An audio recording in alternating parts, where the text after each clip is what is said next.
கவிதையின் தலைப்பு இப்படை தோற்கின் எப்படை வெல்லும். அண்ணாவின் எழுதுகோள். அன்று கேட்ட கேள்விதான் இன்று இக்கவிதையின் தலைப்பாகும். அண்ணாவின் எழுதுகோள் அன்று கேட்ட கேள்விதான் இன்று இக்கவிதையின் தலைப்பாகும். சாதி மத பிணிகளை நீக்கியே இங்கு ஆணும் பெண்ணும் சமமென வாழ்வோம். சாதி மத பிணிகளை நீக்கியே இங்கு ஆணும் பெண்ணும் சமமென வாழ்வோம். எத்தனையோ மாற்றங்கள் ஏதேதோ புதுமைகள், எத்தனையோ மாற்றங்கள் ஏதேதோ புதுமைகள் இங்கு வந்து கலந்தது உண்டு. அத்தனையும் வாழ்ந்தாலும் காணாமல் பொய்த்து எங்கோ மறைந்தான் பகைவன் என்று. அத்தனையும் வாழ்ந்தாலும் காணாமல் பொய்த்தது எங்கோ மறைந்தான் பகைவன் என்று. காத்திட்ட நம் பண்பாடு வலுவாது வாழ்ந்திடல் கண்டு வருவோர் இன்றுமே பலரும் உண்டு. காத்திட்ட நம் பண்பாடு கண்டு வருவாது இன்றும் வருவோர் பலரும் உண்டு. கூலியாக வணிகராக வந்துங்கு ஆட்சி செய்தோர் எத்தனையோ உண்டுங்கு. அத்தனையும் போனதுதான் எங்கோ தமிழராகத்தான் வாழ்ந்துடுதே இங்கு. யாதும் ஊரே யாவரும்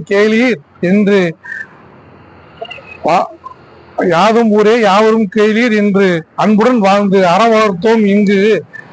ஆண்டான் அடிமை என்பதனை மாற்றி ஆண்டோர் சான்றோரை மதித்தே வாழ்கிறோம் இங்கு.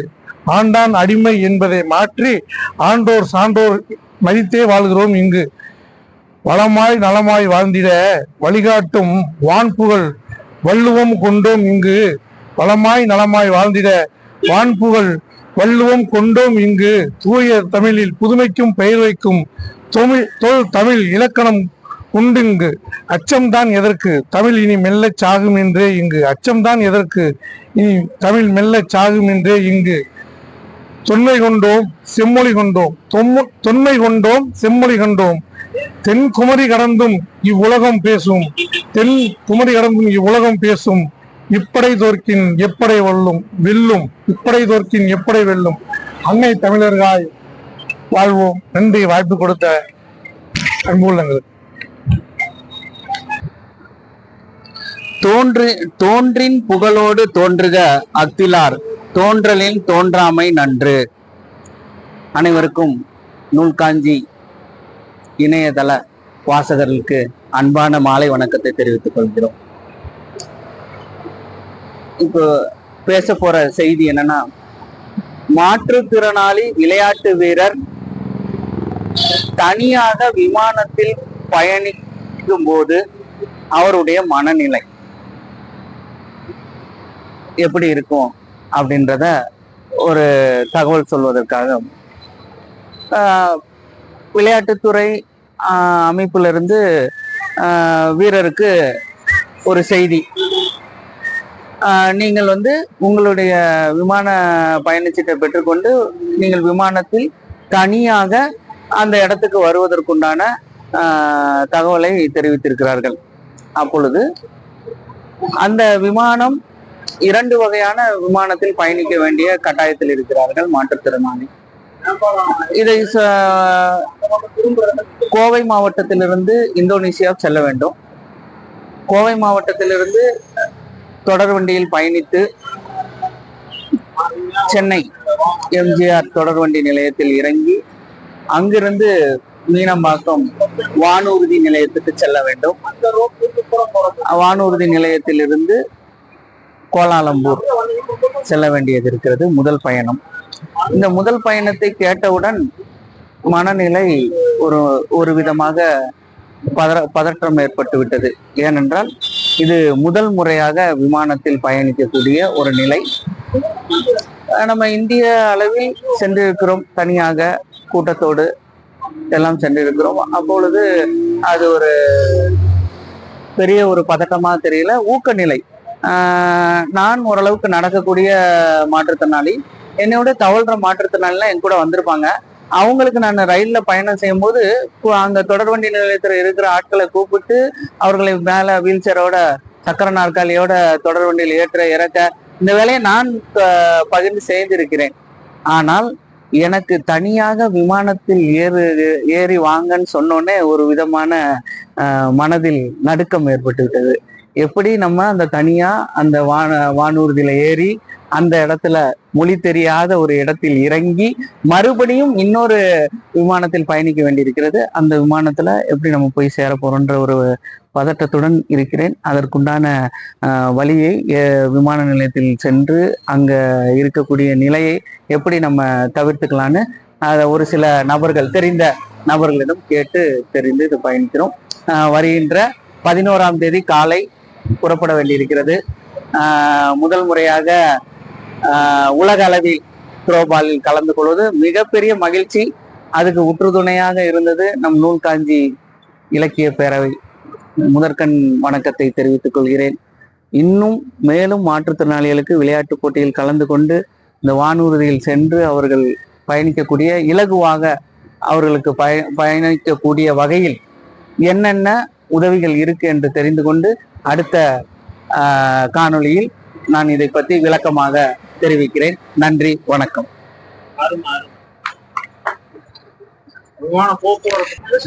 என் நூல் காட்சி அன்பர்களுக்கு நான் புறவாளையம் ராஜரத்தினம் உங்களுக்காக மட்டும் புறவாடி வந்திருந்தேன். இப்பொழுது ஒரு திருமந்திர செய்யலுக்கு விளக்கம் தர, அதாவது 4வது அதிகாரம் குரு பாரம்பரியம் என்று பெயர். அந்த 69வது செய்யலுக்கு நாம் விளக்கம் காணறோம். மந்திரம் பெற்ற வழிமுறை மாலங்கன், இந்திரன், சோமன், பிரம்மன், உருத்திரன், காலங்கி, கண்ட மலையமானோடு இந்த 7வரும் என் வழியாமே என்றார்.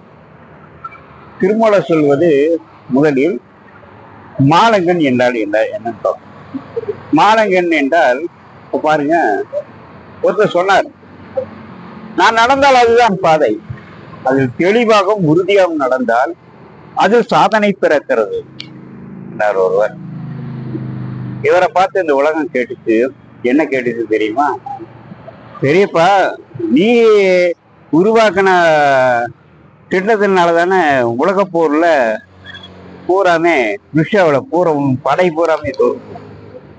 அப்புறம் ஒரு புதகுழிக்கு போய் நீயே மறைஞ்சு போய் தன்னைத்தானே துப்பாக்கியில சுட்டு செத்து போயிட்டிய, இது என்ன சாதனையா அப்படின்னு இந்த ஆண்டோர் சான்றோர் சமூகம் கேட்டது.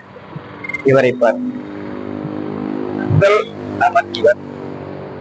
2வது நபர் பாருங்க, நான் உலகத்திலே எல்லா நாடுகளையும் பிடிக்க வேண்டும், அந்த எல்லா நாடுகளையும் பிடித்தாலும் கூட அதை என் ஆட்சிக்கு மசட்டோன ஆட்சிக்கு கீழே கொண்டு வரும் அப்படின்னு நினைச்சிட்டு இந்தியாவுக்குள்ள வந்து போரசின் அப்படிங்கிற நாட்டை பிடிச்சு அதுல இருந்த புருஷோத்தமனை அடிமையாக்கிட்டு அடிமை பத்திரம் எழுதிட்டு புறப்பட்டு போனவர் அந்த நாட்டு மன்னனை பத்தியும் நினைச்சிட்டே போனார்.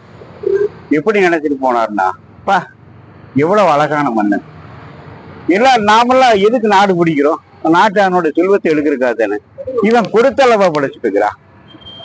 அந்த நாட்டு மக்களும் கொடுப்பதிலேயே குறிக்கோளாக்குறாங்க, பொருள் மேல் ஆசைப்படவே மாட்டேங்கிறாங்களே, இது எப்படி என்று சிந்தித்து கொண்டு போனவனுக்கு பாருங்க, ஆஸ்திரியா நாட்டை கலந்த போது அவன் நோய்வாய்ப்பட்டு விடுகிறான். அந்த நோய்வாய்ப்பட்டவன் என்ன ஆகுறான்னா சொல்றான், நான் இனிமேல் நாட்டுக்கு கூட வர முடியாது, நான் இறந்து போனால் என்னுடைய பிணத்தை ஊர்வலமாக எடுத்து செல்லும் போது என் கைகளை வெளியே விட்டு செல்லுங்கள், நான் இந்த உலகத்துல இருக்க மாட்டேன் அப்படின்னு சொல்லி போட்டு இறந்து போயிடுறான்.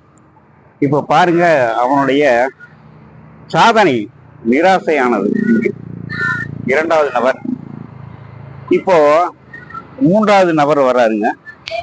என்னன்னா, இந்த நபர் பார்த்தீங்கன்னு அம்மாவால் வளர்க்கப்பட்டவர்.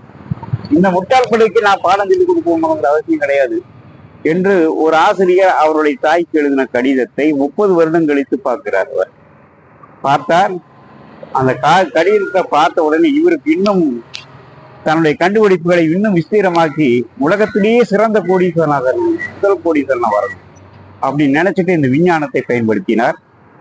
அப்படியே கண்டுபிடித்தார். 1008 கண்டுபிடிப்புகள், சாதாரண ஒரு கண்டுபிடிப்புகள் அத்தனையும் ரிஜிஸ்ட்ரேஷன் பண்ணார், பத்திரப்பதிவு பண்ணி தன் மக்களுக்கு கொடுக்க முனைந்த போது அந்த மக்கள் என்ன சொன்னாங்கன்னா, உன்னோட கண்டுபிடிப்பினுடைய தியரியோ மற்றதோ எதுவும் தேவையில்லை, உன்னுடைய பணமும் சொத்து மட்டும் எனக்கு இருந்தா போதும் அப்படின்னு சொல்லிட்டாங்க.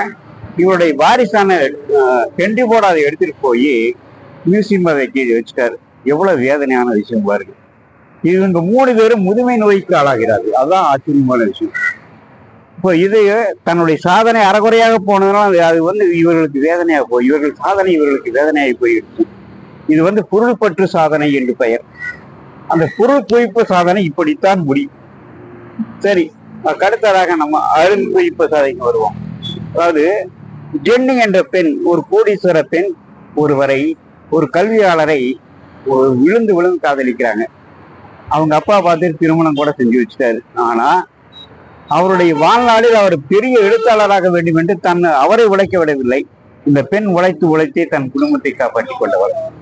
ஆனாலும் கூட என்ன, கடைசியில இந்த பெண் மிக மிக நோய்வாய்ப்பட்ட காலத்திலும் கூட இவரால் உதவ முடியவில்லை. ஆனால் கடைசியில் ஜென்னி என்ன இறந்து போறாங்க. இறந்து போனோடனே தன்னுடைய ஜென்னியோட பிரிவால் என்ன ஆகிறான், அவர் எழுதின அந்த கட்டுரைகளை எல்லாம் தூக்கி வீசுகிறார். காட்டிலே பறக்கிறது. காட்டிலே பறந்த போது ஒரு இளைஞன் அதை அந்த கறந்ததை பிடிக்கிறான். பிடிச்சோன்னா, இவ்வளவு அழகான தத்துவம் என்னை எழுதி அதை என்ன தன்னுடைய சொந்த பதிப்பகத்தில் விட்டு பதிப்பகரா ஏங்கிள்ஸ் அப்படிங்கிற இளைஞன் பதிவு செய்கிறான். பார்த்தீங்கன்னு வச்சுங்களேன், அவர் தான் கார்ல் மார்க்ஸ். பாருங்க, இன்னைக்கு கம்யூனிஸ்ட் தத்துவம், இவர் ஜெர்மானியிலே பிறந்தவர். ஆனால் ருஷ்யா இவருடைய கம்யூனிஸ்ட் தத்துவத்தை முழுமையாக ஏற்றுக்கொண்டது. உலக நாடுகள் முழுவதும் கேபிட்டலிசம் என்ற அந்த தத்துவம் பிறந்தது.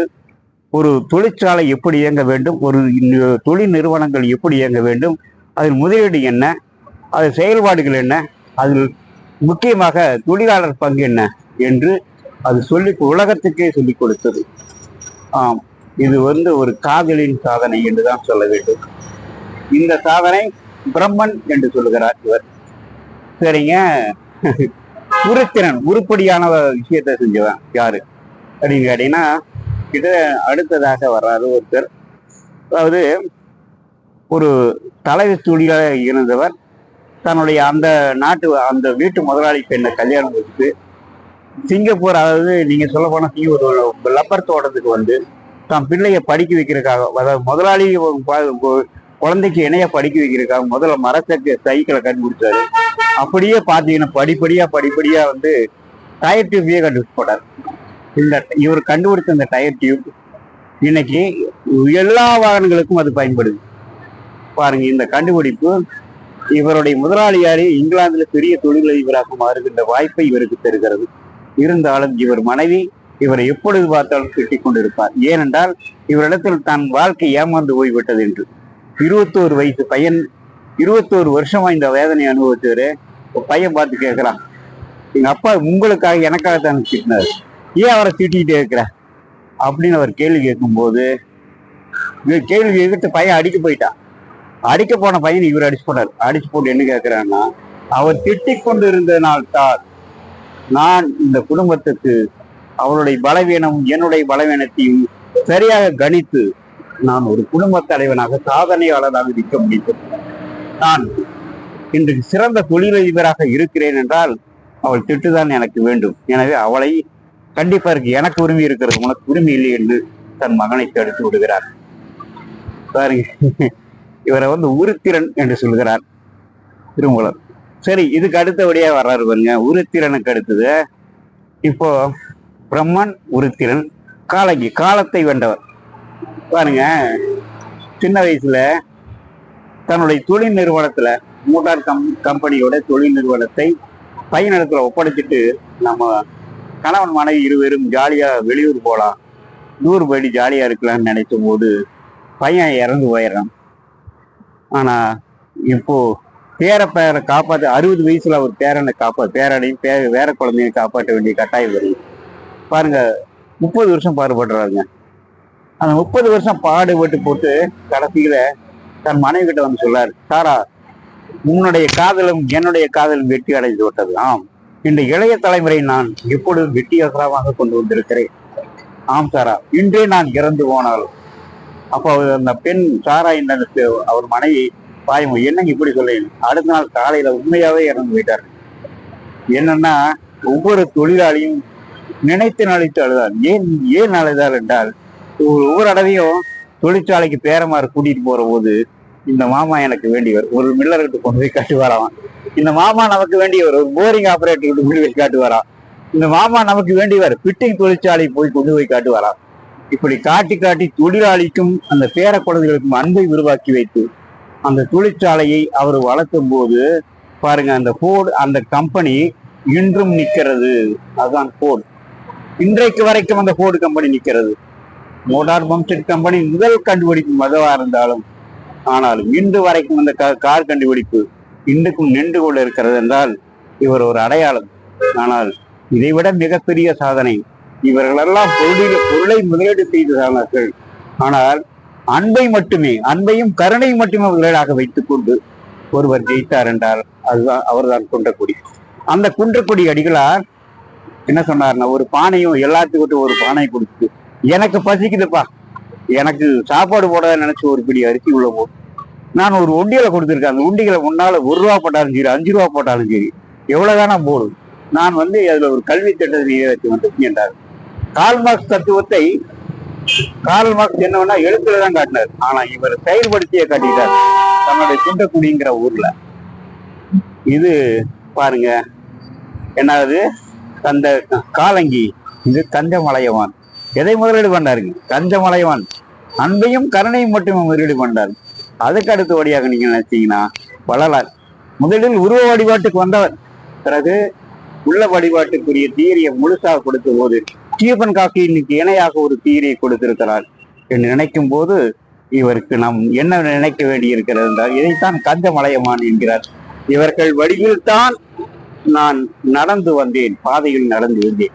இவர்களெல்லாம் எனக்கு சான்றாளர்கள் என்றால் அப்போது நீங்க கேட்கலாம், ஐயா இவங்கெல்லாம் இந்த காலத்துல இருந்தவங்க, அந்த காலத்தில் இப்படிப்பட்ட மனிதர்கள் இருந்திருக்கிறாங்க, புரிஞ்சீங்களா? இந்த வழியில் இந்த மந்திரத்தை எடுத்து இந்த 7 வழிகளில் நீங்கள் பயணப்படுங்கள். பயணப்பட்டால் நிச்சயமாக சொல்லுகிறேன், நாமும் திருமூலரை போல உறுதியான வாழ்வை அடையலாம் என்று சொல்லி நன்றியுடன் விடைகிறேன். நன்றி, வணக்கம். என் நூல்காந்தி அன்பர்களுக்கு கோவை உறவாலயம் ராஜரத்தினம் தரும் ஒரு திருமந்திர செய்யுள். திருமந்திர செய்யுள் அந்த சிவபூசை என்ற தலைப்பிலே இருக்கிற 1823வது செய்யுளுக்கு விளக்கம் தரும். உள்ளம் பெருங்கோயில், ஊனுடம்பு ஆலயம், வள்ளல் பிரானாருக்கு வாய் ஒரு கோபுரவாசம், தெள்ளத் தெளிந்தாருக்கு சீவன் சிவலி, கள்ளப்புலனணிந்தும் காணா மணி விளக்கு. சார், இப்ப சிவபூசை நம்முடைய உள்ளம் என்னது பெருங்கோயில். அந்த உடம்புக்கு எல்லா வகையான உடலை ஆரோக்கியம் இருக்கும், சரிங்களா? உங்க உள்ளுறுப்பு முழுசா ஆரோக்கியமா இருந்தா தான் வெளியுறுப்பும் ஆரோக்கியமாக இருக்கும். அதைத்தான் சொல்றாரு, உள்ளம் ஒரு பெருங்கோயில். இந்த ஊனுடம்பு எப்படி வச்சுக்கணுமா? இப்ப நீங்க வேற ஒன்றும் வேணாங்க, நம்மள தினந்தோறும் குளிக்கிறோம், சாப்பிட்றோம், நம்ம பழக்க வழக்கம் இருக்கு. நம்ம பழக்க வழக்கத்திலேயே நீங்க பாத்தீங்களா, காலையில எழுந்திரிச்சோன்னா இப்ப ஒரு பூனை கூட தன்னுடைய பயிற்சியை செய்யுது. ஆனா மனுஷன் அந்த பயிற்சியை செய்ய மாட்டேங்குது. எந்திரிச்சு பார்த்த உடனே அந்த காலை அப்படி உதறி பார்த்துட்டு, இந்த காலை உதறி பார்த்துட்டு தான் பூனையே ஓட்ட முடியும். ஆனா அதுக்கு எந்திரிச்சோடனே கொஞ்சம் மலஞ்சாலம் கழிச்சு இந்த கை கால்கள் எவ்வளவு பிடிப்பு இருக்கு பார்த்துக்கோ அப்படிங்கறதுக்காகத்தான் வாம பயிற்சின்னு ஒண்ணு செய்யவே செய்யறோம். இந்த கை இப்படி சுத்து, இப்படி சுத்து, இப்படி சுத்து, இப்படி சுத்து, காலை இப்படி எடுத்துக்கோ அப்படிங்கிற அந்த பயிற்சி. படுத்துட்டு சைக்கிள் ஓட்டுன மாதிரி ஓட்டு, சர்வாங்காசனம் பண்ணு அப்படின்னு சொல்றதெல்லாம் பாக்குறதுக்கு உங்களுக்கு வாம பயிற்சியே தெரியறது இல்லை. ஏன்னா உடல் இயக்க பயிற்சி உடலை என்ன பண்ணுது, உள்ளுறுப்பை சந்தோஷமாக வைத்துக் கொள்ளுகிறது. ஆனா திருக்குறளை இவரும் கூட சொல்றாரு, ஏன்னா பொறிவாயில் 5 வைத்தான் பெய்தீர் ஒழுக்க நெறி நின்றார் ஈடுவாழ்வார். ஆனா உள்ளுறுப்பு வெளியுறுப்பு 5ஐயும் நீ மனசார சொல்ல இயக்கி பழகிட்டினா எதிரார். உடல் இயக்க பயிற்சியால் உனக்கு வெப்பமூட்டு, உன்னுடைய தொழில் இயக்க பயிற்சியால் வெப்பமூட்டு, உனக்கு அப்புறம் கடைசியில உடலை இந்த ஜிம்னாட்டிக்ஸ் பயிற்சியால் வெப்பமூட்டு. இப்படி வெப்பம் ஊட்டினேன்னா உள்ளுறுப்பான மண்ணீரல், கல்லீரல், நுரையீரல், இதயம் பூரா சீராக இயங்க ஆரம்பித்து விடுகிறது. இது வள்ளுவனும் கூட சொல்றார். பொறிவாய் லைந்தவித்தான் பொய்தீர் ஒழுக்க நிலை நின்றார் நீடு வாழ்வார் என்றார். அப்போ இது இப்படி வச்சோம்னா உள்ளுறுப்பு ஆரோக்கியமா இருக்கும்போது வெளி உறுப்பு ஆரோக்கியமா இருக்கும், உடம்பு ஆலயமாகும். சரி, வள்ளல் பிரானுக்கு வாயூர் கோபுர வாசல். ஐயா, நோய் வாய்ப்பட்டம் முணங்குறான், என்னால முடியலைங்கிறான். அப்படி இல்லை, எப்பொழுதும் சுறுசுறுப்பாக இருக்க முடிகிறது. எது செய்தாலும் அந்த வேலையை சரியாக செய்து விட முடியும் என்றால் உங்களுக்கு உடல் ஆரோக்கியம் தேவைப்படுகிறது இல்லைங்களா? அப்போ உடல் ஆரோக்கியம் தேவைப்படால் அவன் வாயிலிருந்து வருகிற சொற்கள் என்னால் முடியவில்லை என்ற சொற்கள், அவநம்பிக்கையான சொற்கள், மனத்தளர்வான சொற்கள் வரவே வராது. சரிங்களா? வள்ளல் பிரானுக்கு வாயுரு கோபுரம். நீங்க சொல்ல அழகா செய்து முடிக்கும் ஆற்றல் பெற்ற மனிதராக இருப்பீர்கள். அதை திருமூலரும் சொல்லார், என்னன்னா பதம் செழிங்கிறார். சொல்லும் செயலும் பொருந்த நடப்பவர் என்று பொருள். தெல்ல தெளிந்தாருக்கு சீவன் சிவலிங்கம். அப்போ நீ தெளிவாக இப்படி தன்னுடைய உள்ள மனசில் இருக்கிற மூளையில பதிக்கிற அந்த வருத்தமான எண்ணங்களை எல்லாம் வாழ்த்துமான எண்ணங்களாக மாற்றும் சக்தி உங்களிடத்திலேயே இருக்கிறது. சரியா? வருத்தமான எண்ணங்களை எல்லாம் வாழ்த்துமான எண்ணங்களை புகுத்த வருத்தமான எண்ணங்கள் எல்லாம் மாய்ந்து போய்கிறது. அதுக்கு பேர் கடவுள் வாழ்த்துன்னு பேர். அது பேர் என்ன பேரு? கடவுள் வாழ்த்து. வருத்த மனத்து எண்ணங்களை வெளியேற்ற வேண்டும் என்றால் உங்க உயிரின எண்ணப்பதிவிலும் மூளை எண்ணப்பதிவிலும் உயிரணுக்களின் எண்ணப்பதிவிலும் அப்போ உங்க உடலும்பு மனத்திலும் வெளியேற்ற வேண்டும் என்றால் வாழ்த்துமான எண்ணங்களை உள்ளே புகுத்தி கொண்டே இருங்கள். வருத்தமான எண்ணம் அங்கே மாய்ந்து விடும். இதற்கு பெயர் தான் கடவுள் வாழ்த்து. புரிஞ்சுங்களா? அப்ப தெல்ல தெளிந்தாருக்கு சீவன் சிவலிங்கம். அப்போ கள்ளப்பணம் அப்போ உங்களுடைய மெய்வாய்க்கண் மூக்கு செவி என்ற 5 புலன் உறுப்புகளும் நீங்கள் உங்களைய நன்னெறியில் செலுத்துகிறீர்கள். நீங்க நன்னெறியில் செலுத்தும் பொழுது உங்கள் உள்ளுறுப்பும் நன்னெறியில் செயல்பட தொடங்குகிறது. அப்படி துவங்கும் போது உங்கள் உள்ள உறுப்பு என்றென்றும் ஆரோக்கியமா இருக்கும். அது சித்தம் என்று சிவமயமாக இருக்கும். எனவே இதை மனதில் வைத்துக் கொண்டு நம்முடைய உடல் உறுப்புகளை தயவு செய்து, உடல் இயக்க பயிற்சி, ஜிம்னாட்டிக்ஸ் பயிற்சி எது வேணா செய்யுங்க. ஜிம்னாட்டிக்ஸ் பயிற்சி செய்யுங்க, யோகா பயிற்சி செய்யுங்க, வாமு பயிற்சி செய்யுங்க. ஆனால் உங்கள் புலன் உறுப்புகளை அசைக்காமல் மட்டும் இருக்காதீர்கள். சோம்பல் உங்கள் வாழ்வி குடியை கெடுக்கும். எனவே உடல் இயக்க பயிற்சியால் உள்ளுறுப்பு 5ஐயும் இயக்குங்கள். மெய்வாய்க்கண் மூக்கு செவி என்ற 5 உறுப்புகளை உடல் இயக்க பயிற்சி இயக்கும் போது உங்கள் உள்ளுறுப்பான மண்ணீரல், கல்லீரல், நுரையீரல், இருதயம், சிறுநீரம் 5ம் இயங்கினால் எப்பொழுதும் நீங்கள் சுறுசுறுப்பாக ஆரோக்கியமாக இருக்க முடியும் என்றுதான் இந்த செய்யுள் சொல்லுகிறது என சொல்லி நன்றி உடன் விளைகிறேன். நன்றி, வணக்கம்.